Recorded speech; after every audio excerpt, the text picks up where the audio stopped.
going to record. Okay, very good.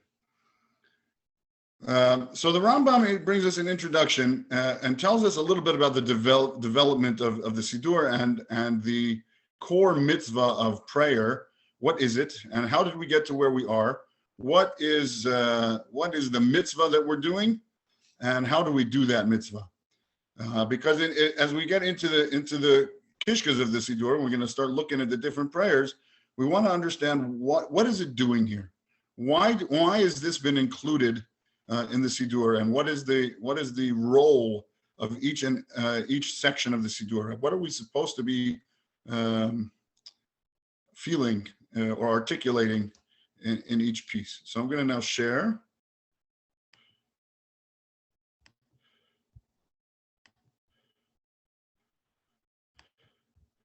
Okay, and you can see now. Once again, our familiar text of the Mishnah Torah of the Rambam. You can accuse me of being overly Maimonidean, guilty as charged. But we'll forgive you. Yeah, there's worse things a person can be. Okay, so but the Rambam is very good here because he's not being overly anything. He's really he wants to tell us what are the mitzvot involved.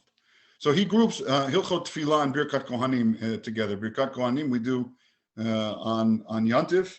Sfardim do it every day. In Eretz Yisrael it's done every day. But outside of the land of Israel, Ashkenazim do it only on Yantif. But here it's grouped in because it's part of the same ritual, right? That we do it as part of the Tefillah, and it's in itself its own thing. But for the meantime, we want to focus on the mitzvah of prayer. And he says that there are two positive commandments involved: serving God daily with prayer, and for the priests to bless the Jewish people each day. It's important we see that serving God daily with prayer, he's made this, it's not obvious that that prayer is something which is time-bound, is daily.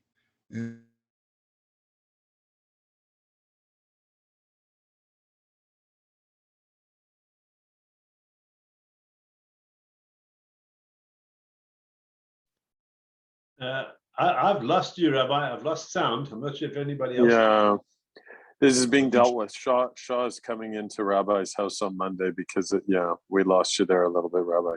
Okay. From the daily prayer. That's okay. It's not. Yeah, it's going to be dealt with Monday, friends. But yes, I apologize. We have Shaw coming tomorrow to upgrade our internet. Can you just go back about 20 seconds? Okay, so we're saying that it's not obvious that the mitzvah of prayer is a daily requirement. And he says there's a positive commandment to pray every day, right? Says the Rambam.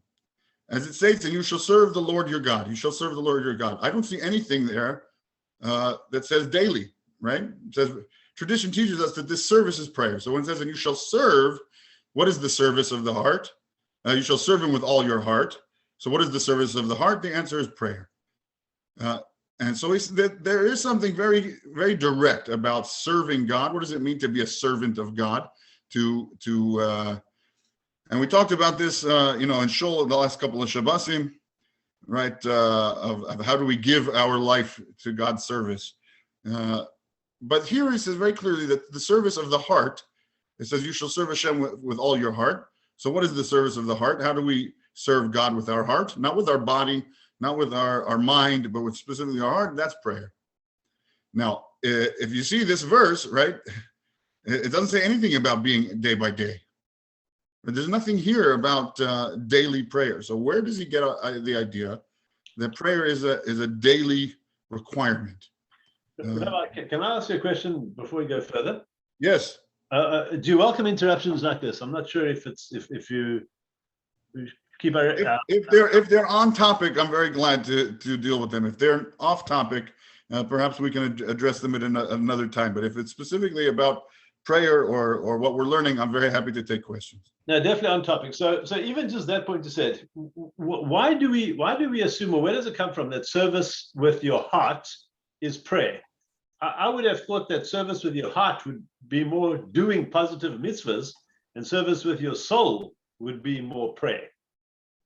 Yeah, it's a funny thing. What does the Torah mean by heart? What does it mean by soul? What does it mean by body? Right?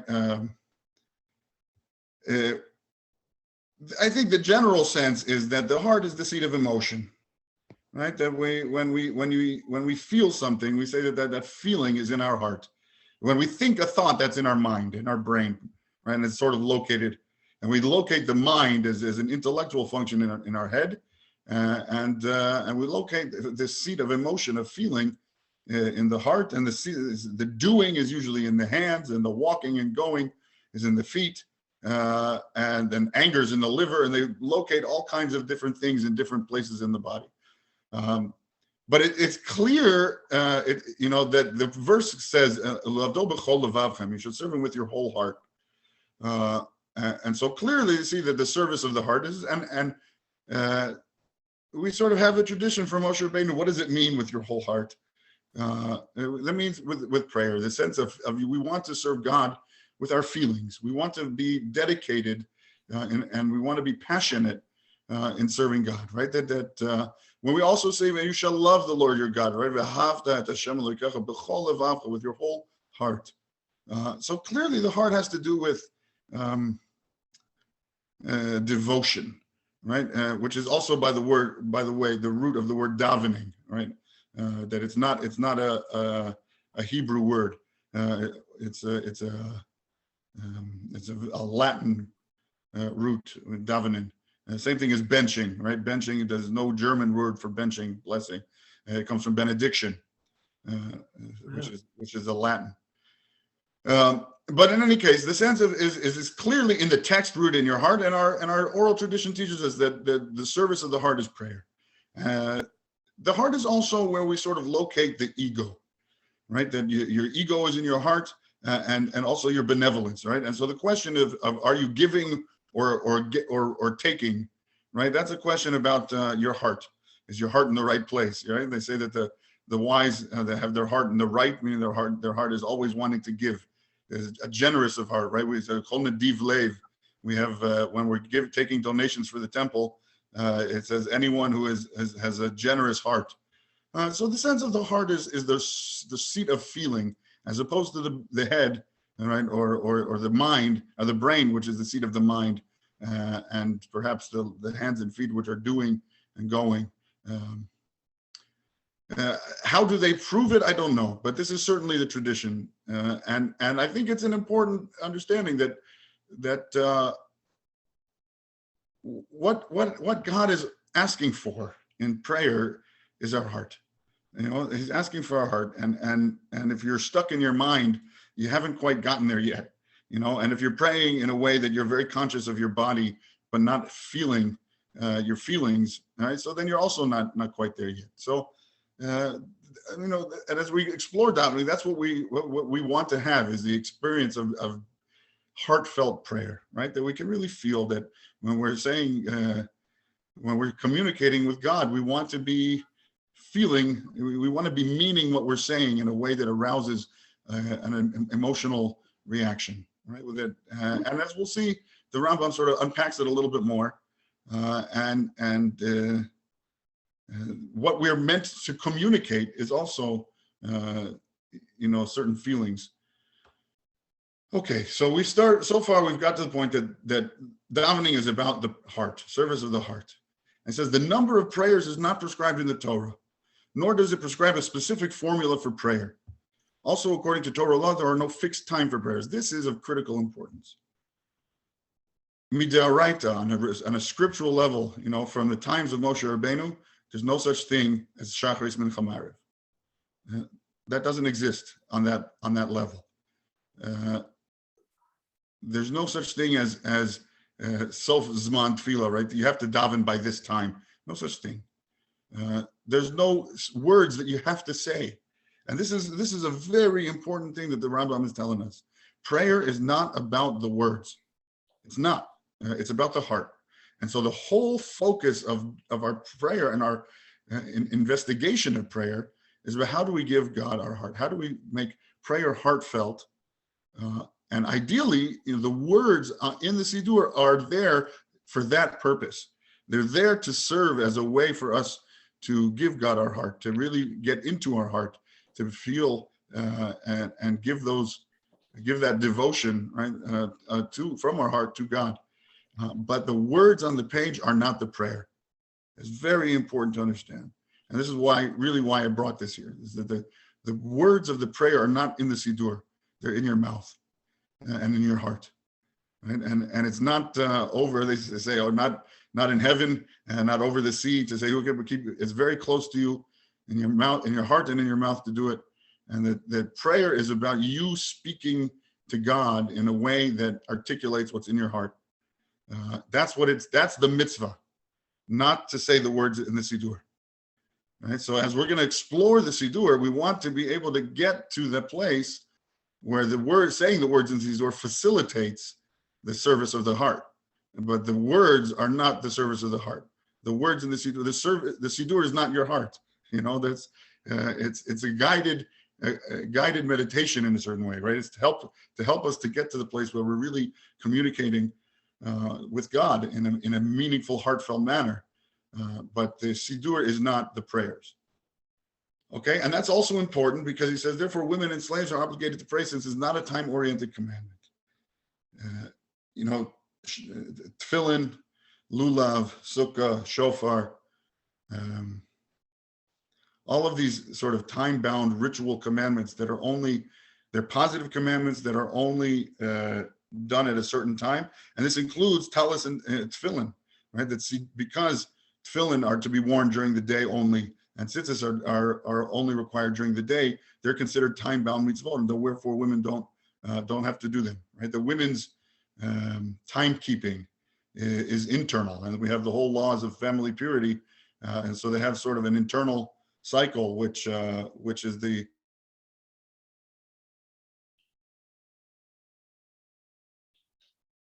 I think we've lost you again, Rabbi.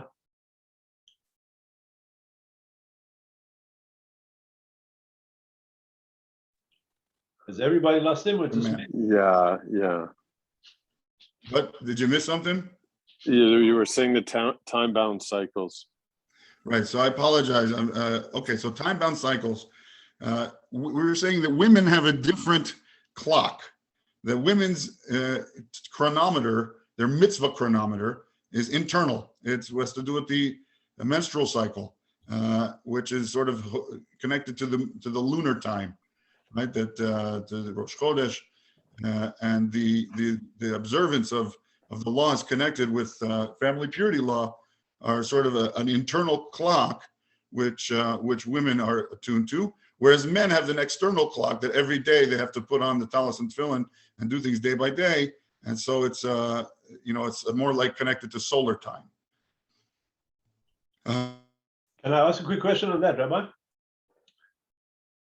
I think we've actually all lost you again. But if you can hear me, the question is this: when you say mitzvah is time bound, like tefillin, what about the Shema? I know you cannot say the Shema later than the time. It's not about time.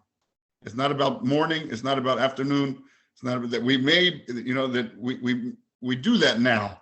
But on its core level, prayer is not about keeping track of time. It's about connecting to God and giving God your heart. And therefore, it's incumbent on men and women alike. So rather, this commandment obligates each person to offer supplication and prayer every day, to utter praises of the Holy One, blessed be He, then petition for all his needs with request and supplication, and finally give praise and thanks to God for the goodness that he has bestowed upon him, each of one according to his own ability. This should be printed on the front of every Siddur, and I don't know why it's not. The commandment and the Torah, says the Rambam, is 3 kinds of communication: praise for God, petition for all of our needs, and supplication, and finally, thanks, to offer thanks. And these 3 modes of prayer are the core of the mitzvah. He says you need to do all 3. That each person, in order to have fulfilled your commandment of prayer, you need to tell God how awesome he is. You need to ask for what you need. You need to sort of approach God as the one who can grant everything that we need. and bring our needs to God, and we need to express gratitude. So these three are anything that we're going to look at in the Siddur. We want to understand which of these three is this supposed to be. Is this about offering praise to God and focusing not on ourselves, but on God, looking at God and being, awed and full of love?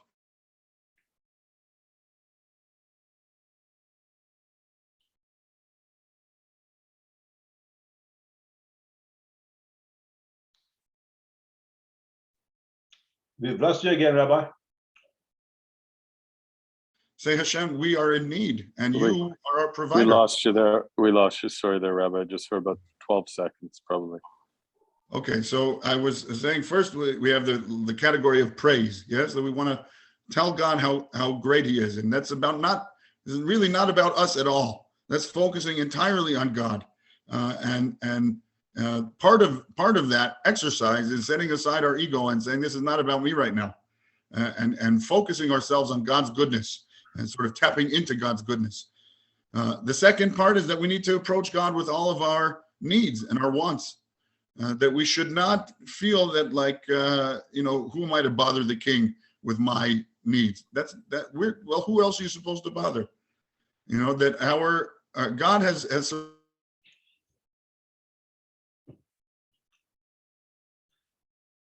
Yeah, this is no good, John. Yeah, no, he's aware. It's the last couple of classes have been like this, so.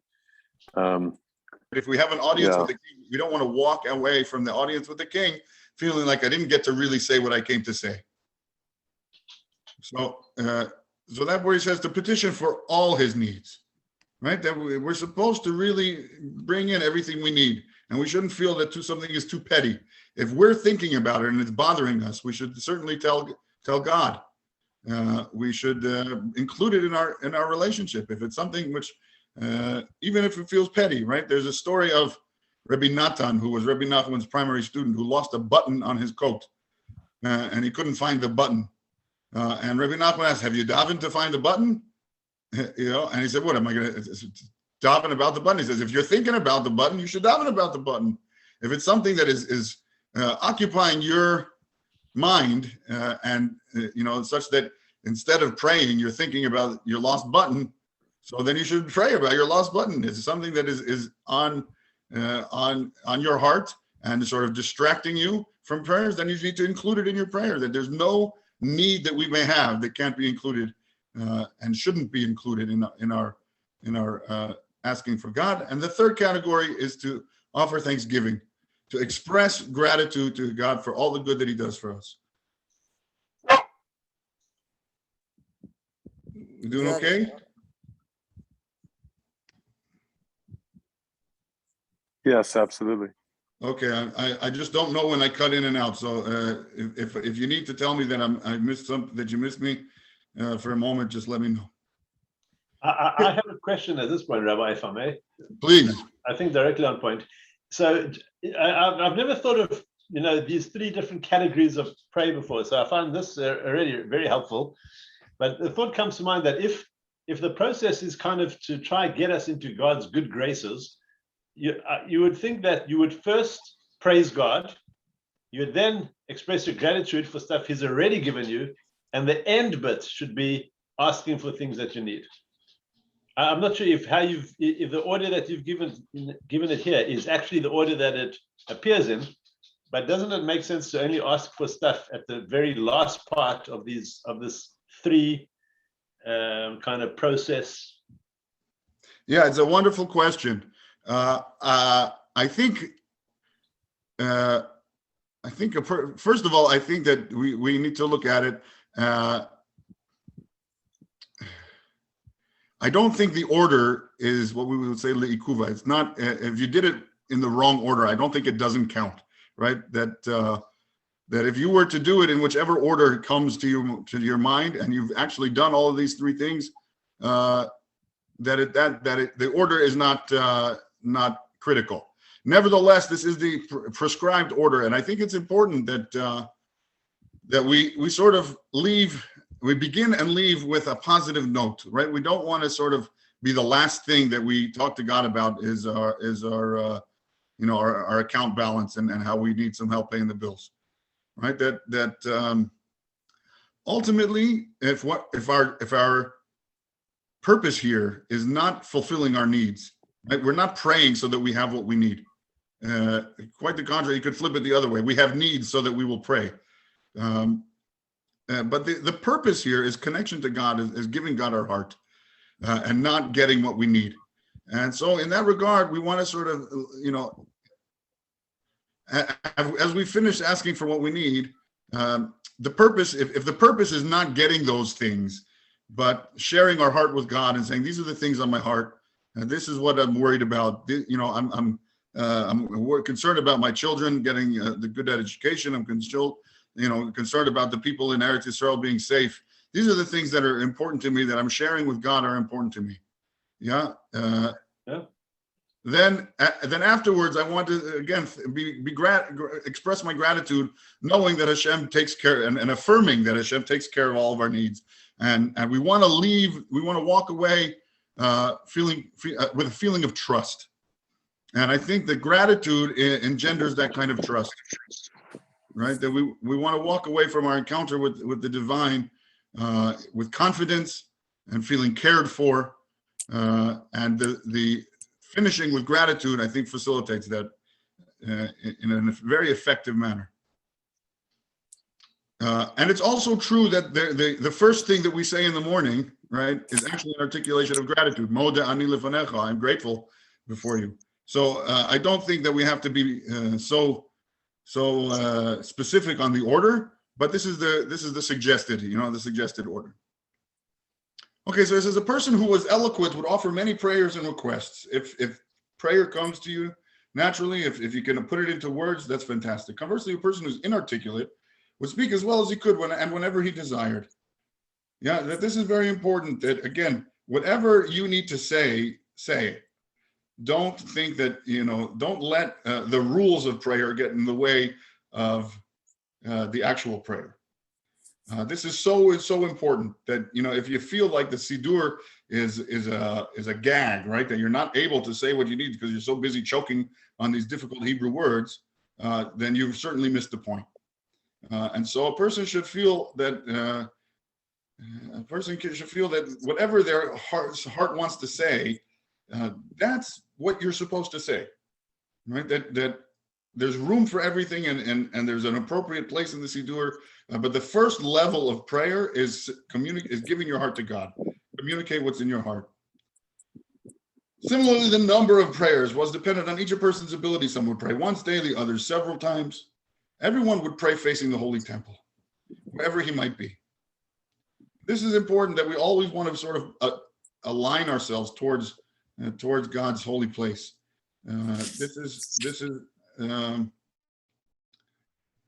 I was once, I grew up in the Jewish renewal world, where they were not afraid, and they are not afraid to experiment and to try different things. And I was once at a service where the leader sort of instructed people to go and for the silent Shemona Esrei to go and pray, each on their own, to take some time for silent prayer. And everybody scattered around the room and faced in a different direction. Some were looking out the window, some were going this way, some were going that way. And this struck me as so odd. This was something that is such a minor halachic thing, that we point in the right direction. And for someone who grew up in an Orthodox or any kind of traditional prayer service, the alignment is something so basic, is that we almost take it for granted. But the sense of our prayers are all directed in the same direction. That we're all facing towards God, that I can't explain it, but it seems so powerful to me. And it seems so bizarre when you see people scattered in different directions and not sort of aligned to Jerusalem. I think that there's something very, very beautiful about the idea that when we address our prayers to God, they're all pointing to the same place. Right? That's an expression of the unity of God and the equality of people. and the accessibility, I think, also, right? That you know where God is. We know where to point our prayers. We know that this is the right direction, that God is listening to us when we point in that direction. I don't have a clear sense of why this must be, but it just, having seen it otherwise, this is something I feel is very, very important. It's not so important that if you need to daven and you don't know which way to go, you should not daven, right? The Chazal were very clear that if you don't know which way to go, you point your heart towards the Holy of Holies, and whichever way your body's going, well, whatever, right? So there is definitely a sense of you shouldn't not pray because you don't know where to point it. But we all want to, when we're praying as a community, we want to all be sort of pointing our hearts together. Okay, this is where the Rambam starts telling us about how the Siddur developed the way it is. When Israel was exiled in the time of the wicked Nebuchadnezzar, this is after the destruction of the first temple. The temple was destroyed in what we now call 586 BC. Right, that was approximately 2,500, 2,600 years ago. This was the Babylonian Empire. And the destruction there is well documented in the Book of Kings and in the Book of Jeremiah and in the Book of Lamentations in the Tanakh. So they became interspersed in Persia and Greece and other nations. Right, the children were born to them in these foreign countries. Those children's language was confused. People didn't know. They didn't speak Hebrew. They didn't speak. They spoke all kinds of languages. And if you look in the Book of Esther. One of the things that was, that they wrote, all of the different nations, 127 nations, each of their own language, right? That was part of the exile, is that everybody speaks a different language, and one of Achashverosh's rule is everybody gets to speak whatever language they want, right? So we see that the language was all confused. People didn't. So the speech of each and every one was a concoction of many tongues. No one was able to express himself coherently in any one language, but rather in a mixture of languages, right? Like Yiddish is already an amalgamation of Hebrew and German, and you get some Russian words in Eastern Yiddish, and you get other words in Western Yiddish, and different dialects. As Nehemiah states, that their children spoke half in Ashdodit and didn't know how to speak the Jewish language. Rather, they would speak according to the language of various peoples, right? We have all kinds of amalgamation. Even in the Talmud, you see that some is Aramaic, and there's Greek words, and there's some Latin thrown in there, and we have Persian words, and the idea was that everybody was speaking different languages. Consequently, when someone would pray, he would be limited in his ability to request his needs to praise the Holy One, blessed be He, in Hebrew, unless other languages were mixed in with it. And when Ezra saw this, they established 18 blessings in sequence. What's remarkable here is he's not saying the problem is that people didn't know how to speak Hebrew. That wasn't the problem. The problem wasn't that a person needed, to mix in other languages to express himself to God. God speaks every language. We don't need to be worried about speaking in Hebrew or in English when the purpose is to communicate with our Creator. The problem was communal prayer. That if we're coming to shul and we don't understand the same language, and the person is coming to pray on behalf of the community, so we're all in different levels of understanding. And so this is what they said, that they saw, because they established the 18 blessings in sequence, is this is where they began to standardize prayer. And this began right in the time of Ezra and the establishment of the Second Temple. This is when we had the men of the Great Assembly, the Anshe Knesset Hagdola, and they were the ones who established the canon.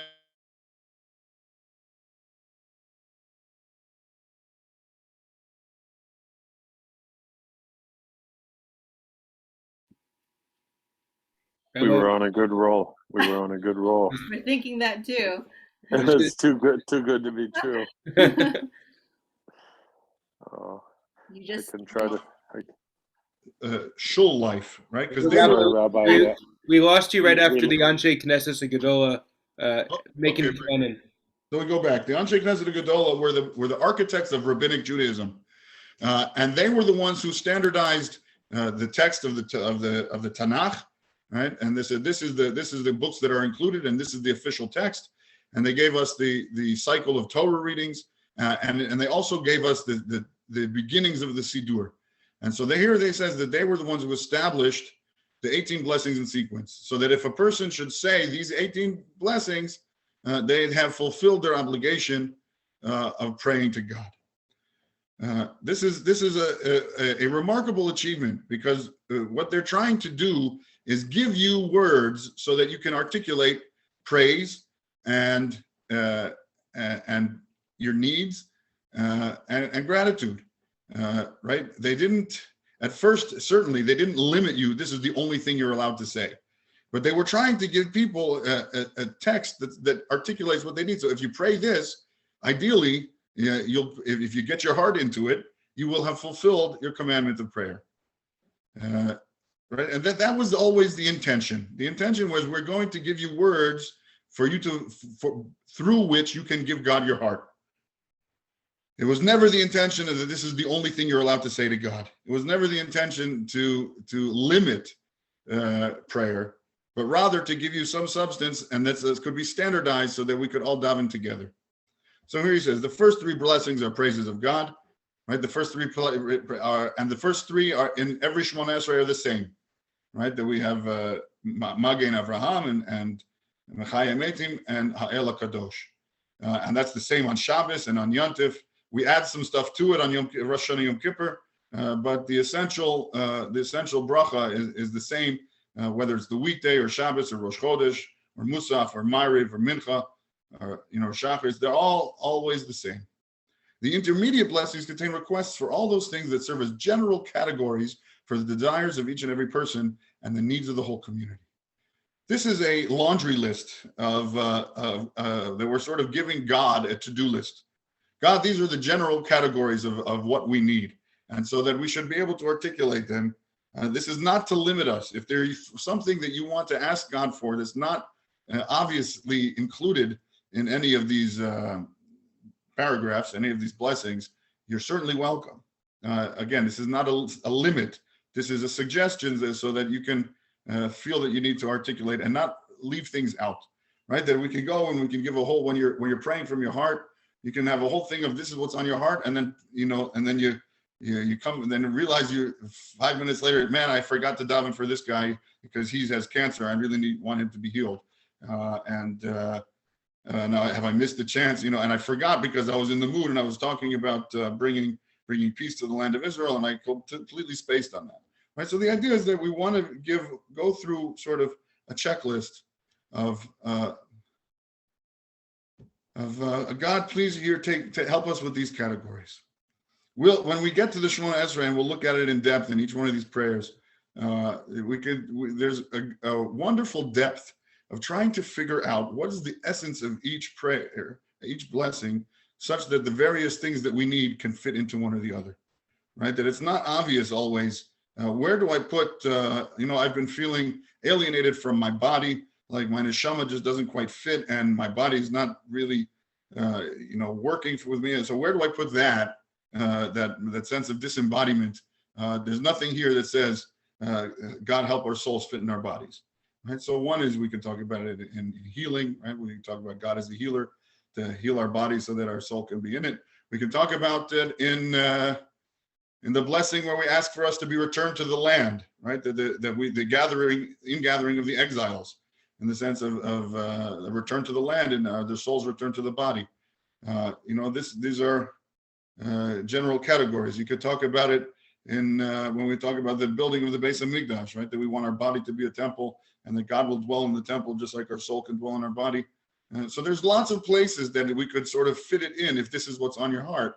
But you need to know sort of the essence of each thing, because it's not obvious. Okay, thus prayers could be said in the mouths of everyone. They could be said here. The word that he used for said is arukot. It's the same word as the Shulchan Aruch. It means spread out or set.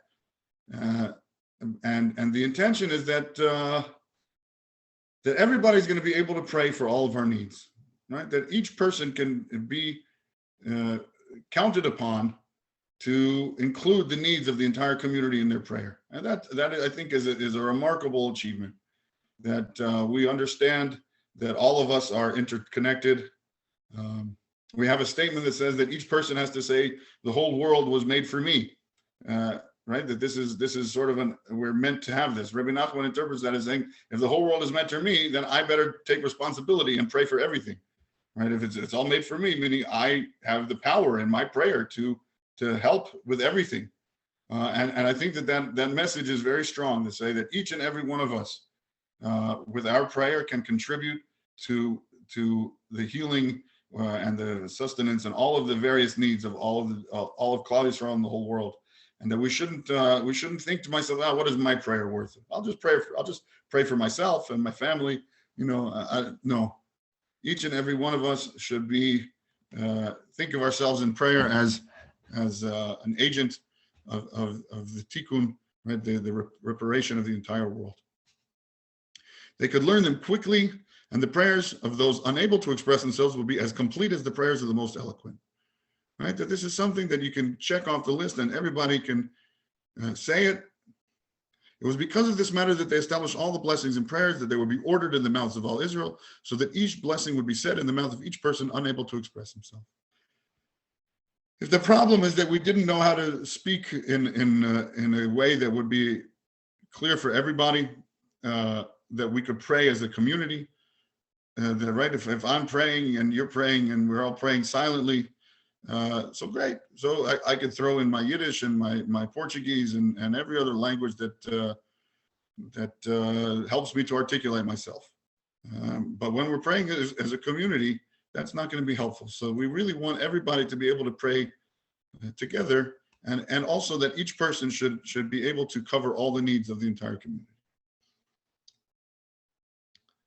Okay, but as you see, that's also a very sort of another layer, which is very distant in a certain way from the original intention. By standardizing it, we've gotten perhaps to the point where instead of facilitating the service of the heart, if we don't understand the words of these prayers, they don't facilitate, they obfuscate, they obstruct. Right? Then it makes it harder to connect to my own heart because I'm worried about the Siddur. And so that is sort of the problem that the Rambam wants us to be cognizant of. There's a trade-off here. On the one hand, we're able to make sure that we check off everything. On the other hand, if it doesn't feel like our own words, we feel like we're praying somebody else's words, so you're not really giving it from your heart. And so this is important that we understand that this layer is meant to be of service, but can be,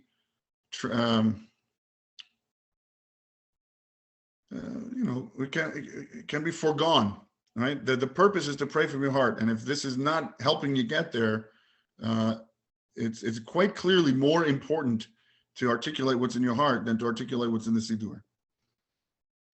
It's there to be helpful. It's there to be an aid. It's there to facilitate. It's not there to make you think that prayer is in the Siddur.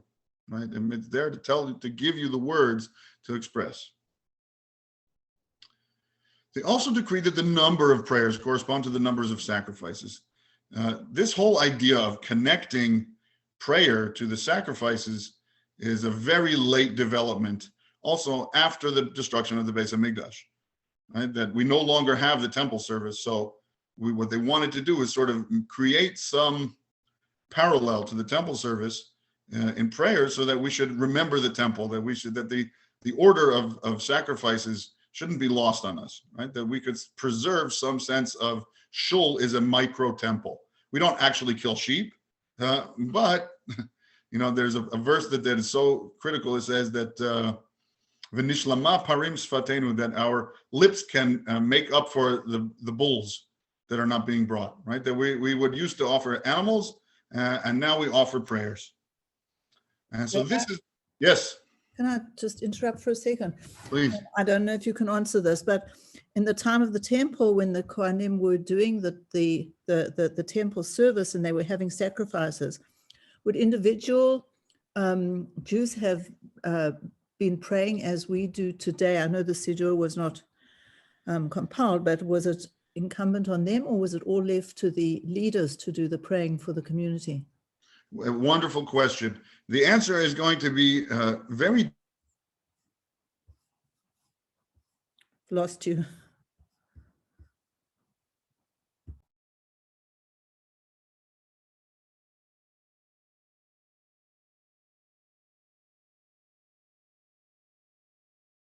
People would come and they would pray, right? That this was a totally normal thing. Rabbi, we lost you for a bit At the beginning. right after her question. Sorry. Okay, so I'll try again. Sorry about that. Thank you, Rabbi. No, we're doing good. You know, it's Bezrat Hashem, you know. Okay, so what I was saying is, in the first temple period, prayer was not yet organized in this way, and so people, as we saw from the story of Hannah, the mother of Shmuel, which we read on the first day of Rosh Hashanah, that she comes to the temple, she brings her sacrifice, and she goes and she prays, right? And this was sort of the clearly the obvious practice that people were praying, right, from their hearts, and that was, you know, not directly connected to the temple service, right? It wasn't part of it, but it was also something you did, and we would always pray towards the temple, right? Even from the time we were in the desert and we had the tabernacle, we would always address our prayers towards the temple, towards the tabernacle. So there is that connection, but ultimately, in that, what he's telling us is that that point, the service of animal sacrifice and the service of prayer were not inherently connected. By the time we get to the second temple, it's already after the men of the Great Assembly. It's after the Anshe Knesset Gedola. So some of this standardization has already happened, and that they made the prayer services match the temple service, and so that when we reinstituted the temple service, the prayers went along with them, right? So the prayer sacrifice connection was already established in the second temple in a way that it wasn't in the first temple. Right, so they also just decreed this. Remember, the Vei here is the Anshe Knesset Gedola. This is the people sort of between the temples. They also decreed that the number of prayers corresponded to the number of sacrifices, 2 prayers every day, corresponding to 2 daily sacrifices. On a day when an additional sacrifice was offered, the Musaf offering, they instituted a 3rd prayer corresponding to the additional offering. The prayer that corresponds to the daily morning sacrifice is called Shachari. The prayer that corresponds to the daily sacrifice offered in the afternoon is called Mincha. And the prayer corresponding to the additional offerings is called Musaf. Okay, so what's missing?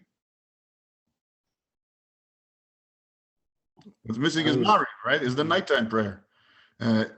The nighttime prayer is of a different status than Shachrit and Mincha. Shachrit and Mincha are established, you know, on the rhythm of the sacrifices, and there was no nighttime sacrifice. The sacrifices ended at sundown, but they remained on the altar all night. Right, the fire on the altar never went out.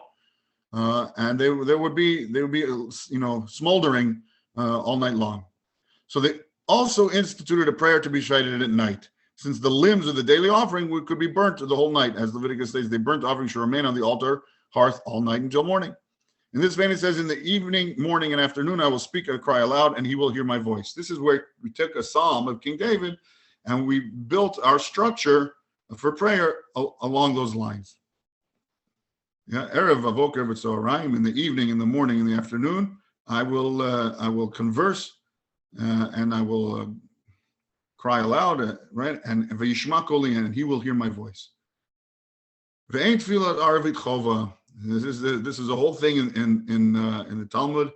You know, if you're familiar with the story of Rabbi Shimon Bar Yochai, when he asked a question and got 2 different answers, and then it made a whole controversy. But he says that the evening prayer is not obligatory, as are the morning and mincha prayers. Nevertheless, the Jewish people in all the places they have settled are accustomed to recite the evening prayer and have accepted upon themselves the obligatory prayer. So what does this mean? That means that nowadays we treat Shacharis, Mincha, Mariv as the same, but they're not essentially the same at their core level, because there was no. It's a funny thing. If we're saying that the the rabbis instituted prayer in place of sacrifice, that tells us that that substitution is a rabbinic substitution. There's a scriptural, a Torah commandment to bring an offering, and the rabbi said, even though we can't bring the offering, we'll still do it like this. Right? So that's a rabbinic fulfillment in lieu of a scriptural commandment. But to pray in and of itself is already a scriptural commandment. It's already midoraita to pray to God, as it says, and you shall serve the Lord your God with all your heart. So here we have a juxtaposition of one level, which is a rabbinic level, and a biblical level. And and so obviously we don't treat rabbinic commandments as optional, right? That we are very careful about rabbinic commandments and certain things in kashrut and washing our hands before we eat bread and lighting Shabbos candles. These are, and reading the Megillah. These are all rabbinic commandments that we're quite serious about. But if you're doing it according to the Siddur and according to the times, like the rabbis told you, and you don't actually communicate what's in your heart to God, you fulfilled the rabbinic part, but not the d'oraita part, right? You've done all the things, you've done it right on the outside, but if your heart is missing from it, you haven't fulfilled the scriptural commandment. And this is very important. This is very important that we understand this, so that you know that if you find yourself wanting to say something to Hashem, and you don't know, you're too busy davening to actually talk to God, right? You're too busy with keeping up with the Siddur and this page and that page and and to the point that you're missing out on being able to articulate what's in your heart to God. So you've got your priorities all mixed up, right? That we need to do the scriptural commandment is essentially more important, more incumbent upon us than the rabbinic commandment.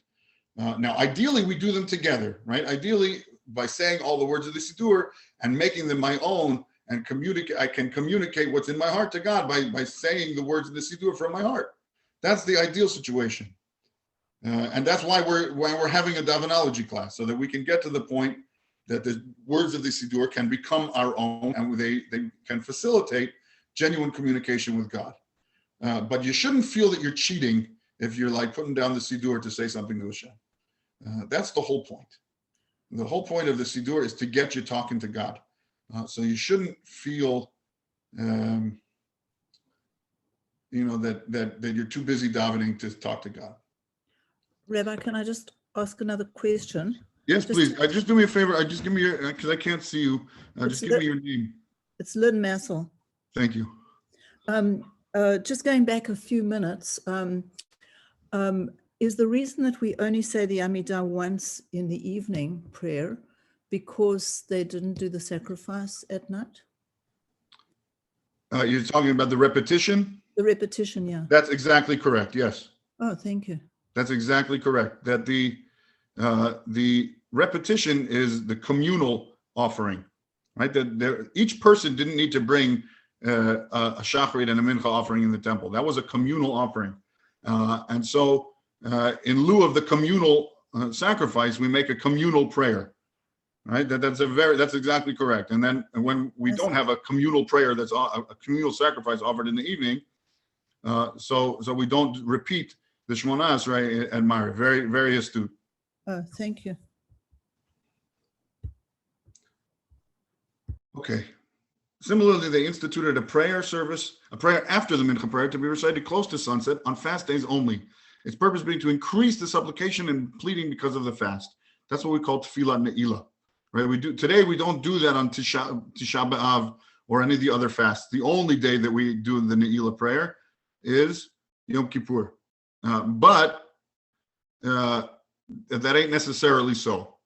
And that if we had a Sanhedrin that was decreeing fasts upon us, that we were in a time of great trouble, right? And if there was a plague or a war, and the high court said we're all going to fast on this day to supplicate,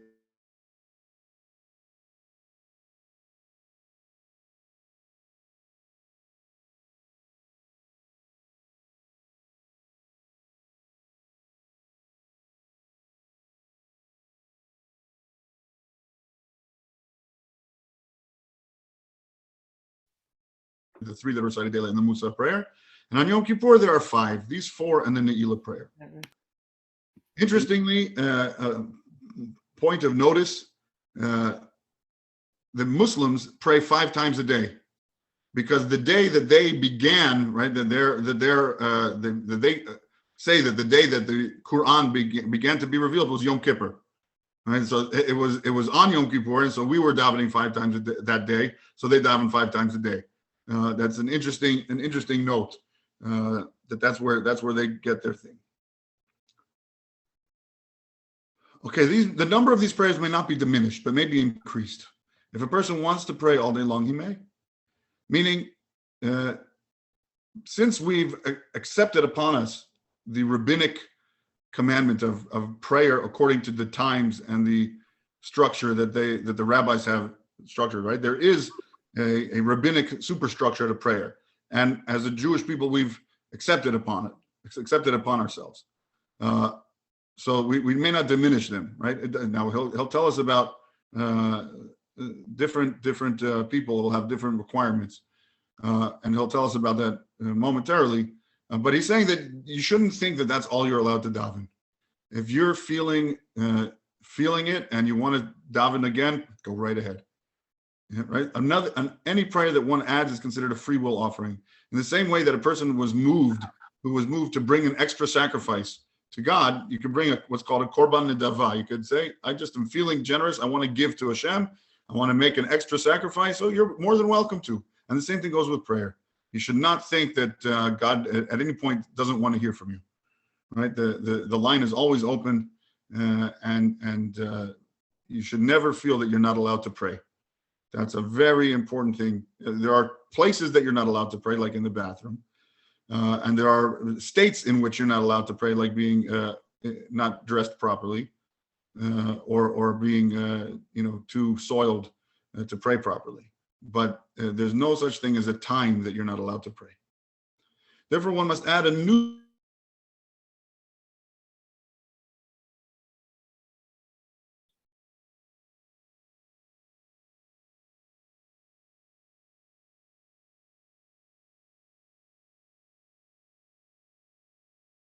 repeat the words of the Shemona Esrei. If the purpose of your additional prayer is to say more to God, so say more, right? Say more. However, making an addition of a new concept, even in one blessing, is sufficient in order to make known that this is a voluntary prayer and not obligatory.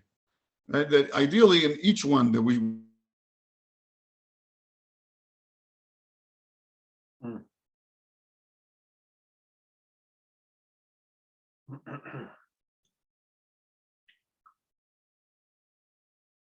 We'll be grateful that this are rectified tomorrow. I mean, such a great class.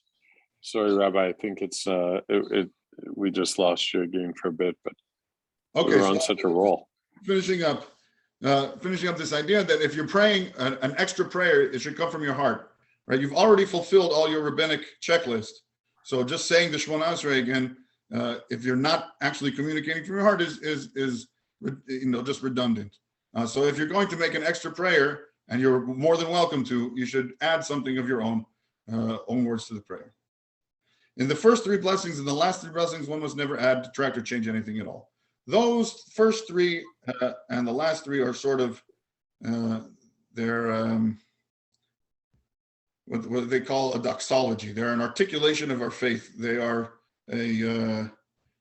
a composed prayer. So if you want to add something, you should do so in the middle prayers and not in the first 3 or the last 3. Does that mean you're not allowed to if you have some? No, but it has to be on topic, right? On the second to last prayer is the one called Modim, and where we're saying how grateful we are to God. So if there's extra Thanksgiving that you want to say, really, Hashem, thank you for bringing me to Shari Tzedek, to this wonderful community. I'm so grateful. That's a fine time to say that. But it's not an appropriate time to say, oh, and I need a raise, or whatever it is that you have to say. Okay, the community should not recite a voluntary prayer, right? The voluntary prayer is something you as an individual want to offer. So we as a community are not going to have an extra Shemona Esrei out loud, since the community does not bring a free will offering. Even an individual should not recite the Mitzvah of Prayer twice, Once is the obligation of the day, the other is a voluntary, because the additional offering is never a free will offering, right? So if you want to bring an extra, you want to say an extra Shmona Esrei on Shabbos, say the Shachrit one, or the Mincha one, or even the Friday night one, right? But not the Musaf.